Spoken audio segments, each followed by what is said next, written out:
For tight ends, Dalton Schultz tops our list here at just 51% available. Target monster, Dalton Schultz. The new Hunter Henry. Really, every week we talk about Dalton Schultz. Maybe more reliable. More reliable, but still as available. It doesn't. People won't pick him up. I don't know. Since week 5, he's the 9th best tight end in fantasy football. I get it. It's not sexy. There's not any big plays. It's just all volume driven. But in week 15, he had a 35% target share. He's had at least 8 targets in 6 of the last 9. Dalton Schultz against the Raiders this week. I think he's a locked-in top 10 guy. How about Colby Parkinson, my desperation play from Fantasy Football pregame last week, guys? He looked good against, and Seattle actually.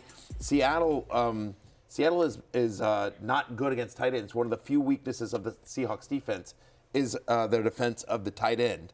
They allow the most receptions and receiving yards to tight ends other than Cincinnati. Cincinnati's by far the worst, but after Cincinnati, Seattle allows the most. So Colby Parkinson, I think, is pretty interesting this week, especially if Devontae Adams can't go. Seeming very unlikely with Devontae Adams' hamstring injury. That would be a big boost for Parkinson. And then Colston Loveland here, Jay, 60% available, much more consistently involved in the Bears' pass game now. Yeah, it's encouraging that he got 5 targets, 4 for 63 in a game that the Bears won 31-3. You're not expecting that type of script against the Packers, where the Packers, they are favored in Chicago, if only by 1.5 points. So Colston Loveland, seemingly turned the corner. He's finishing stronger than Tyler Warren, who is much compared to in the draft process. I think that's Tyler Warren's fault. But Colston Loveland, certainly a very viable option.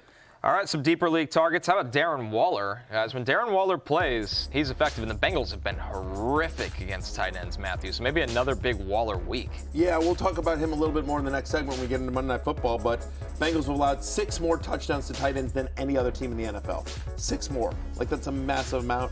Theo Johnson always seems to do something out there, double-digit fantasy points in 6 of the 9 games he's played with Jackson Dart under center.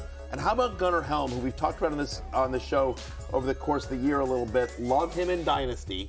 I know the Titans are very excited about Gunnar Helm, but he's had at least 4 receptions in 4 of the past 5. So if you're deep league, sort of desperate, I need a guy that's got a shot at 4 for 40, a chance at falling into the end zone, Gunnar Helm's your guy.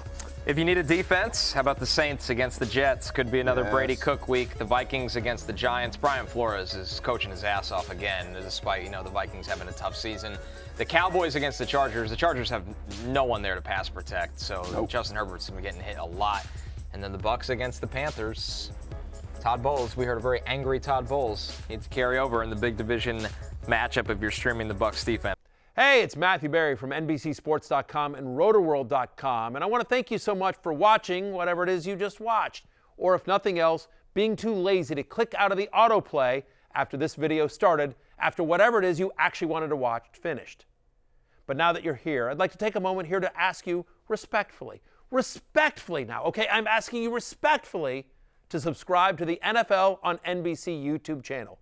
You'll get the latest Rotoworld fantasy news headlines, all sorts of great shows, including my own Fantasy Football Happy Hour. So go subscribe now. Again, I'm asking respectfully.